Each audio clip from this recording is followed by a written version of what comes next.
नमस्कार मित्रांनो, स्वागत आहे तुमचं आताच्या ब्रेकिंग न्यूजमध्ये.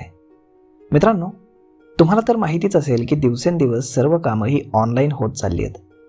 तुम्हाला जर तुमचं वीज बिल जास्त आलं असेल तर तुम्ही स्वतः मीटर रीडिंग करू शकता. तुम्ही तुमच्या मीटरची रीडिंग ऑनलाईन करा आणि त्यासाठी तुम्हाला कोणत्या ॲपचा वापर करावा लागतो, कशा पद्धतीने तुम्ही तुमचं मीटरचं बिल हे कमी करू शकता, हेच आजच्या या व्हिडिओतून आपण जाणून घेणार आहोत. मित्रांनो, तुम्ही तुमच्या मीटरच्या रीडिंगचं स्वतः वीज बिलसुद्धा त्याच्यावरती भरू शकता, म्हणजेच मोबाईलवरती ऑनलाईन. जर तुमच्या मीटरचं ऑनलाईन रीडिंग तुम्ही घेतलं तर महावितरण कर्मचारी यांचा वेळ देखील वाचतो आणि याशिवाय तुम्हाला वीज बिल जेवढी वीज तुम्ही वापरलेली आहे तेवढ्याचंच येतं, जास्तीचं वीज बिल तुम्हाला येत नाही. तर तुम्ही तुमचं मीटर रीडिंग ऑनलाईन कशा पद्धतीने भरू शकता हे जाणून घेऊयात. तर मित्रांनो, महावितरणनं विविध डिजिटल सुविधा उपलब्ध करून दिलेल्या असून याद्वारे तुम्ही स्वतः आपल्या मीटरचं बिल ग्राहकांना भरता येत आहे. त्यामुळे ग्राहकांना योग्य वीज बिल देखील मिळत आहे. महावितरणनं आता माहिती आणि तंत्रज्ञानाची कास धरलेली आहे आणि ग्राहकांना घरी बसून त्यांचा वीज बिल भरता येणार आहे. त्याचप्रमाणे नवीन मीटर देखील तुम्हाला ऑनलाईन अर्ज करून मागवता येणार आहे.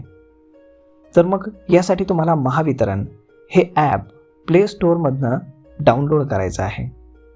हे ॲप राज्यातील सुमारे 28 लाख ग्राहक वापरत आहेत आणि त्यांना ते सोयीचं देखील वाटत आहे.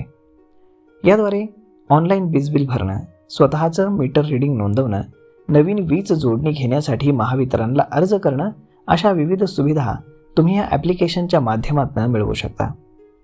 महावितरणनं उपलब्ध करून दिलेल्या ॲप्लिकेशननं ग्राहकांच्या वेळेची बचत होणार आहे.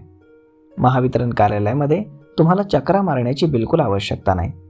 तेव्हा जास्तीत जास्त ग्राहकांनी या ॲप्लिकेशनचा वापर करावा असं महावितरणकडनं आवाहन करण्यात आलेलं आहे.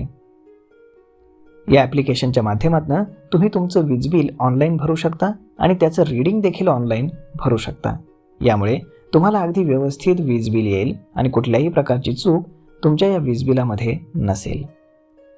तर मग मित्रांनो, जर हे ॲप तुम्हाला डाउनलोड करायचं असेल तर डिस्क्रिप्शनमध्ये लिंक आहे, त्यावरती क्लिक करून तुम्ही हे ॲप डाउनलोड करू शकता किंवा मग तुम्ही प्ले स्टोअरवरती जाऊन महावितरण म्हणून सर्च करू शकता. तुम्हाला हे सरकारी ॲप मिळून जाईल.